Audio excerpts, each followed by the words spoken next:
ராமாயணத்துல கூட ஒரு அண்ணன் தம்பி சண்டை இருக்குதுங்க. வாலி பின்ன சுக்ரீவனோடது. வாலி ஒரு மிகப்பெரிய பலசாலிங்க.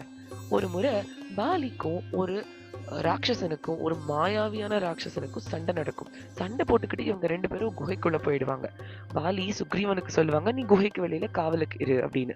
சுக்ரீவன் காத்துக்கிட்டே இருப்பாங்க. 1 மாசம் ஆனாலும் வெளியில யாரும் வரல. 1 மாசம் கழிச்சு குகையிலிருந்து வெளியில ரத்தமா வரும். அந்த ரத்தத்த பார்த்து சுக்ரீவன் நினைச்சுப்பான், "ஓ! வாலி செத்துட்டாங்க" அப்படின்னு.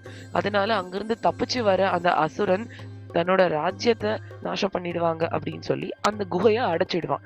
வெளியில வந்து தன்னோட ராஜ்யத்த பார்த்துப்பான், ராஜாவா முடிசூட்டிக்குவான், எல்லாம் நடக்குங்க. ஆனா எல்லாரும் நினைச்ச மாரி வாலி சாகல. திடீர்னு ஒரு நாள் வாலி வெளிய வந்து, "நீ என்னடா என்ன ஏமாத்திட்ட? நான் உன்ன தம்பின்னுல நெனச்சேன். நீ வந்து என்ன குகையில அடைச்சிட்ட. என்னோட ராஜ்யத்துக்காக தானே. இரு நான் ராஜா. நான் திரும்பி வந்துட்டேன். இனிமே உனக்கு இங்க இடம் இல்லன்னு" தன்னோட ராஜ்யத்திலிருந்து தன்னோட தம்பியான சுக்ரீவன வெளியேத்தி, அவனோட வைஃப் அதாவது அவனோட மனைவி ரூமாதேவிய கடத்தி கொண்டு வந்து வச்சுட்டுருப்பாங்க. இது கூட நடந்துச்சுங்க. அதனால தான் வாலிக்கும், சுக்ரீவனுக்கும் பகை. இந்த மாரி விஷயம் உங்களுக்கு புடிச்சதுன்னா, நம்ம சேனல சப்ஸ்கிரைப் பண்ணுங்க. இந்த மாரி பல இன்ட்ரஸ்டிங்கான ஃபேக்ட்ஸோட, இன்ட்ரஸ்டிங்கான மைத்தாலஜிக்கல் விஷயங்களோட உங்கள நான் சந்திக்கிறேன்.